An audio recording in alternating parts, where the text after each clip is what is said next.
మామూలుగా ఇప్పుడు ఫేక్ పన్నీర్ అని, లేకపోతే ఫేక్ అల్లం వెల్లుల్లి పేస్ట్ అని, ఫేక్ కల్తీ నెయ్యి అని, ఇవన్నీ ఉంటాయి. వీటిని ఎలా గుర్తించడానికి మన దగ్గర ప్రికాషన్స్ ఏమైనా ఉన్నాయి? ముందు చెప్పింది ఒకటి ఏమంటే మంచి బ్రాండెడ్ ఫుడ్స్ తినడం అనేది బెస్ట్.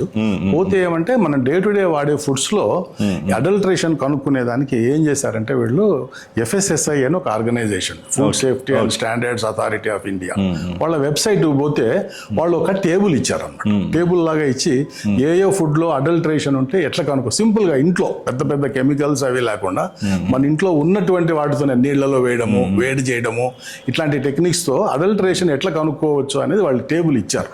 సో మోస్ట్ ఆఫ్ మీరు అడల్ట్రేషన్ క్వశ్చన్లకు అక్కడ ఆన్సర్ దొరుకుతుంది.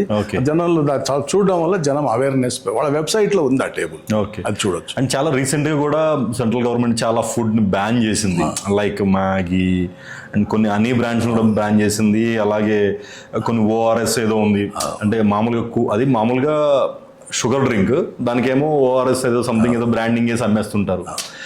వీటిని మనం ఎలాగా, ఇవంతా లేబుల్ డిక్లరేషన్ ఇష్యూస్ అండి. ప్రోడక్ట్ ఒకటి, దాని మీద లేబుల్ డిక్లరేషన్. అందుకనే దీనికి బెస్ట్ ఏమంటే ఇప్పుడు ఉన్న ఈ ప్యాకేజ్డ్ ఫుడ్స్ అన్నిటి మీద కూడా ఒక కన్జ్యూమర్ ఎగ్జిక్యూటివ్ నెంబర్ అని ఒక నెంబర్ వస్తుంది బ్యాక్ సైడ్ ఇచ్చి. మీకు ఏం డౌట్ ఉన్నా కూడా ఆ నెంబర్ కాల్ చేశారంటే దానికి ఎక్స్క్లూజివ్ గా ఒక ఎగ్జిక్యూటివ్ అలాట్ చేసింటారు. అతను మీ కాల్ పికప్ చేస్తాడు. మీకున్న డౌట్స్ అన్నీ ఆయన అడగొచ్చు.